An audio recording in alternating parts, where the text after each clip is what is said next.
You're not gonna believe this, but Marvel just pulled one of the boldest moves in its cinematic history. They've officially changed the title of Thunderbolts to the New Avengers. Yeah, mid-campaign, mid-release, like movies already out, and now it's suddenly got a brand new name. What is even happening? Let's talk about why this is such a big deal and why Marvel is playing with fire, or maybe just testing the waters in a way we've rarely ever seen before.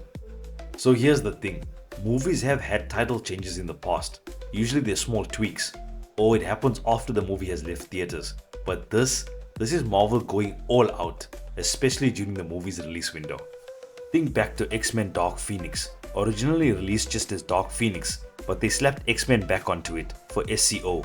Like, hey, maybe people forgot this was an X-Men movie, and Birds of Prey, they dropped that wild subtitle, The Fantabulous Emancipation of One Harley Quinn, and rebranded it to Harley Quinn Birds of Prey.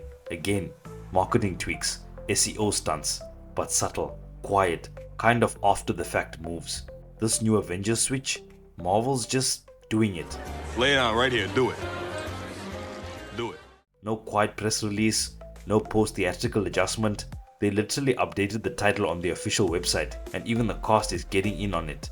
Sebastian Stan's been spotted in real life running around LA, slapping new Avengers stickers on Thunderbolts posters at bus stops like it's a COVID op. We've seen posters being torn halfway to reveal new Avengers underneath, like a guerrilla marketing campaign, Avengers style. So the obvious question is, why? Why would Marvel change the name of a major tentpole film after it's already playing in theaters? We'll break it all down, what this means for the movie, whether it's going to confuse people, and most importantly, could this actually hurt the movie's box office?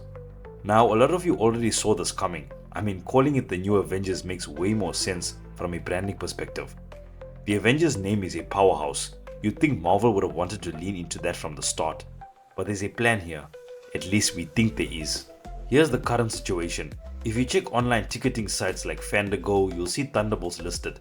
The clickable links still say Thunderbolts, but the posters, they're shifting to New Avengers. So yeah, it's not a full rebrand across the board just yet. More like Marvel's testing the waters. If you walked into a theater and saw nothing but New Avengers branding, that would be a much bigger deal, but right now, it's kind of a half step. And let's be honest, it is a marketing stunt, but not necessarily a desperate one. The movie's already doing decently, not Captain America Brave New World numbers, especially domestically, but it's respectable. And it cost less than $200 million to make, which is way under Marvel's usual blockbuster budget. So Marvel probably saw an opportunity here. What if we could boost this thing a bit more and see what happens? They knew they had a movie that could hit profit. Why not experiment a little? And I'll admit, I thought this was just gonna be a cheeky promo, like a one-off thing at a couple of theaters. But right now, the official Marvel social media accounts are straight up calling this the New Avengers. They're leaning into it hard. Quick bit of backstory here. The asterisk in Thunderbolts, that was director Jake Schreier's idea from the start. He pitched it to Marvel like, use the asterisk, then we'll change the name later. So it kinda sounds like New Avengers was the plan all along. But go back even further, this movie started out as more of a Black Widow 2 sequel. Yep, before it became Thunderbolts, it was a story about a scrappy group of anti-heroes. No Avengers tie-in, no Sentry. Sentry wasn't even in the plot originally, he came in way later, once it was a full-on Thunderbolts project. And there were some huge changes to the third act, including the villain. Originally, John Walker, aka US Agent, was supposed to be the final boss. He was going to have that Hulk out moment instead of Sentry.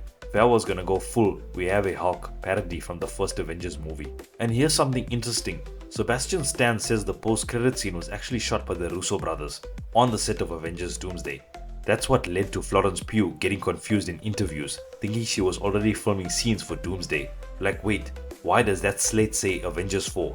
Because it was Avengers 4. Well, sort of. That 14 months later post-credit scene, it's basically the prologue to Avengers Doomsday. Marvel's pulling a fast one, setting up the beginning of the next Avengers movie, right here at the end of Thunderbolts, New Avengers, whatever we're calling it now. But let's be real, Avengers Doomsday is going to be massive. Probably over 3 hours, which means they won't have time to flesh out everyone's story in detail. That's why this post-credit scene matters. It's filling in narrative gaps early. So here's where things start getting spicy. That post-credit scene sets up two competing Avengers teams. Sam Wilson's got his own squad, and they're threatening legal action over the name, like an actual trademark lawsuit. Can Sam do that? Will he? Imagine Daredevil showing up in court, representing Sam, suing the Thunderbolts over the Avengers brand. I can't believe I'm saying this with a straight face, but it's on the table.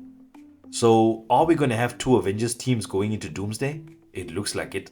This is actually very in line with what Marvel planned for Infinity War and Endgame. Back then, they split the Avengers into two main teams across different battlefronts. But Doomsday, we're looking at 5 teams. That's straight from Kevin Feige.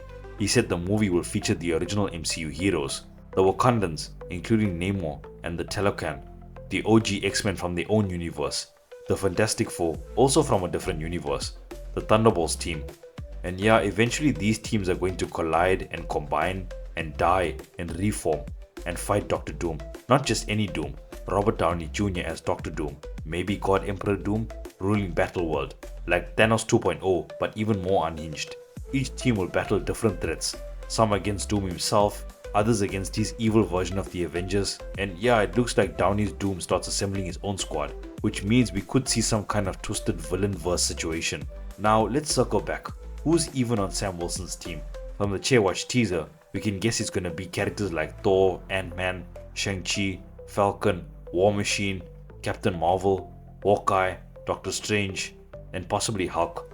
Basically the OGs and top tier MCU hitters. Eventually, once Secret Wars comes and the multiverse collapses, all the heroes will wind up on a single Earth, with exceptions like the original X-Men, possibly returning to their universe. But by Phase 7, we'll have one definitive new Avengers team, no lawsuit necessary. So yeah, this whole thing, it's part viral marketing, part cinematic setup, and part Deadpool level meta joke. And if this works, if calling it the new Avengers helps it to make even a little more money, Marvel might start pulling moves like this all the time. There's a ton going down this week, including a new Superman trailer on the horizon, and I'll be breaking down all of that. Hit that subscribe button, ring the notification bell, and stay tuned, because the MCU isn't slowing down anytime soon. Thanks for watching, and I'll see you in the next one.